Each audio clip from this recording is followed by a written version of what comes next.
Hi friends, welcome to ఒరే మచ్చా YouTube channel. Mahender Singh Dhoni batting ఆర్డర్లో loyal ఆర్డర్లో రావడానికి ఒక బలమైన కారణం ఉండడం జరిగింది. అయితే దానికి గల కారణాలు ఏంటి, అసలు మహేందర్ సింగ్ ధోని ఎందుకు బ్యాటింగ్ ఆర్డర్లో వెనుకకు వస్తున్నాడు అనే విషయాల గురించి పూర్తి డీటెయిల్ తెలుసుకునే ముందు మా ఛానల్ సబ్స్క్రైబ్ చేసుకోండి. పక్కన ఉన్న బెల్ ఐకాన్ మాత్రమైతే క్లిక్ చేసి పెట్టుకోండి.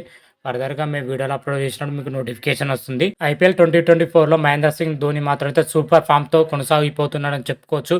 చివరి 2 ఓవర్లో బ్యాటింగ్ రావడం, బ్యాటింగ్ వచ్చినప్పటి నుంచి ప్రత్యర్థి బౌలర్లపై ప్రతిదాడి చేయడం జరిగింది. ఇప్పటి వరకు మహేందర్ సింగ్ ధోని మాత్రమైతే పెను విధ్వంసకరమైన ఇన్నింగ్స్ అయితే ఆడడం జరిగింది. కేవలం 4 బంతుల్లోనే 20 పరుగులు, 9 బంతుల్లోనే 29 పరుగులు చేయడం కూడా జరిగింది. ముఖ్యంగా ఐపీఎల్ 2024లో మహేందర్ సింగ్ ధోని ఫామ్ మాత్రం అయితే సూపర్గా రావడం జరిగింది. కాకపోతే రీసెంట్గా పంజాబ్ కింగ్తో జరిగిన మ్యాచ్లో మహేందర్ సింగ్ ధోని బ్యాటింగ్ ఆర్డర్లో పూర్తిగా 9వ స్థానానిలో బరిలో దిగడం పైన అయితే తీవ్ర విమర్శలు అయితే రావడం జరుగుతున్నది. అసలు మహేంద్ర సింగ్ ధోని పంజాబ్ కింగ్తో జరిగిన మ్యాచ్లో దాదాపు 4 ఓవర్ల ముందే బ్యాటింగ్ వచ్చే అవకాశం ఉంది, కానీ మహేంద్ర సింగ్ ధోని అయితే బ్యాటింగ్ రాకపోవడం, ఆ ప్లేస్లో వచ్చేసరికి షార్దుల్ ఠాకూర్ను బ్యాటింగ్లోకి ముందుకు పంపించడం పైన ఇప్పుడైతే సోషల్ మీడియాలో కానీ రకరకాలుగా అయినా ధోని పైన అయితే విమర్శలు రావడం జరిగింది. ఆ విమర్శలు తగ్గట్టుగా అయితే చెన్నై మేనేజ్మెంట్ మాత్రం అయితే ఒక క్లారిటీ అయితే ఇవ్వడం జరిగింది. రీసెంట్గానే మన మహేంద్ర సింగ్ ధోని ముఖాలకి అయితే సర్జరీ చేసుకోవడం జరిగింది. సర్జరీ మాత్రం అయితే పూర్తిగా తగ్గిందని కూడా తెలిసిన విషయమే. అయితే ఐపీఎల్ ప్రారంభానికి ముందు మాత్రమైతే మహేంద్ర సింగ్ ధోనికి తొడకండరాలతో బాధపడుతున్నట్లయితే మనం చెన్నై మేనేజ్మెంట్ అయితే చెప్పడం జరిగింది. అందుకే ధోని బ్యాటింగ్ ఆర్డర్లో చివరిలో రావడానికి ఇదే మెయిన్ కారణం అని కూడా చెప్పడం జరిగింది. ఇప్పుడు చెన్నై సూపర్ కింగ్ మహేంద్ర సింగ్ ధోని చాలా అవసరం అని కూడా చెప్పడం జరిగింది. ఎందుకంటే కీపింగ్తో పాటు మరి కెప్టెన్సీ సలహాలతో పాటు బ్యాటింగ్లో కూడా రాణించాలి. కాబట్టి మహేంద్ర సింగ్ ధోని ఇప్పుడు చెన్నై సూపర్ కింగ్ చాలా అవసరం. వికెట్ కీపర్గా సెకండ్గా ఉండేసరికి డెవిన్ కాన్వే ఐపీఎల్ సీజన్ మొత్తానికి దూరం అవ్వడం జరిగింది.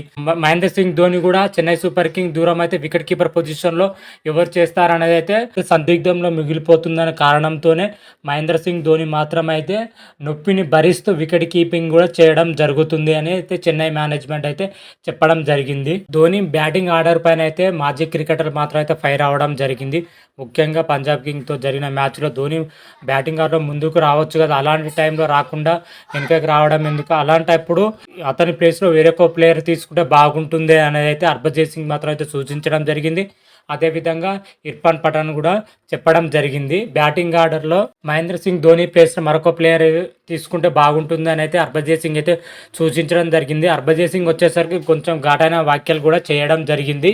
అదేవిధంగా దానికి ఎందుకు ఇలా చేస్తున్నారో చెన్నై మేనేజ్మెంట్ అయితే క్లియర్ కట్గా అయితే చెప్పడం జరిగింది. ఇప్పుడు చెన్నై సూపర్ కింగ్ మహేంద్ర సింగ్ ధోని చాలా అవసరం అని అయితే చెన్నై మేనేజ్మెంట్ అయితే క్లియర్ కట్గా అయితే చెప్పడం జరిగింది. బ్యాకప్ వికెట్ కీపర్ లేకపోవడంతోనే మహేంద్ర సింగ్ ధోని మాత్రం అయితే భారం మొత్తం తన పైన వేసుకొని బరిలో దిగడం జరుగుతుంది, కీపింగ్ చేయడం జరుగుతుంది అని అయితే తెలుస్తున్న విషయం మనకు. వానికి ధోని ఆర్డర్ బ్యాటింగ్ లో ముందుకు రావడానికి అయితే సిద్ధంగానే ఉన్నాడు. కాకపోతే వికెట్ల మధ్యలో పరిగెత్తడంలో ధోనికి అయితే చాలా కష్టం అవుతుంది. ఎందుకంటే తొడకండరాలు పెయిన్ మాత్రమైతే విపరీతంగా ఉండడం జరిగింది. అందుకే పరిగెత్తడానికి మహేంద్ర సింగ్ ధోని మాత్రం అయితే ఇబ్బంది పడుతున్నాడు. కాబట్టి అతన్ని మిడిల్ ఆర్డర్లో పంపించటం లేదని అయితే చెన్నై మేనేజ్మెంట్ చెప్పడం జరిగింది.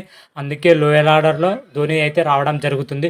చివరి 2 లేదా 3 ఓవర్లు ఉన్నప్పుడే ధోని బ్యాటింగ్కి వస్తాడు, అప్పుడే రాణిస్తాడని కూడా చెన్నై మేనేజ్మెంట్ మాత్రం అయితే క్లియర్ కట్ అయితే చెప్పడం జరిగింది. చెన్నై మేనేజ్మెంట్ క్లారిటీ ఇవ్వడంతోనే దీనికైతే ఫుల్ స్టాప్ పడిందని చెప్పుకోవచ్చు. మహేంద్ర సింగ్ ధోని బ్యాటింగ్ ఆర్డర్ పైన అయితే ఏ పొజిషన్లో బ్యాటింగ్ చేస్తే బాగుంటుందా అనేది అయితే మీరు కూడా కామెంట్ రూపంలో తెలపండి. అంతవరకు మీకు ఈ వీడియో నచ్చినట్టయితే లైక్ చేయండి, షేర్ చేయండి. మరిన్ని వీడియోల కోసం మా ఛానల్ సబ్స్క్రైబ్ చేసుకోండి. పక్కన ఉన్న బెల్ ఐకాన్ మాత్రం అయితే క్లిక్ చేసి పెట్టుకోండి. ఫర్దర్గా మీ వీడియోలో అప్లోడ్ చేసినప్పుడు మీకు నోటిఫికేషన్ వస్తుంది. హర హర మహాదేవ్ శంభో. Thank you.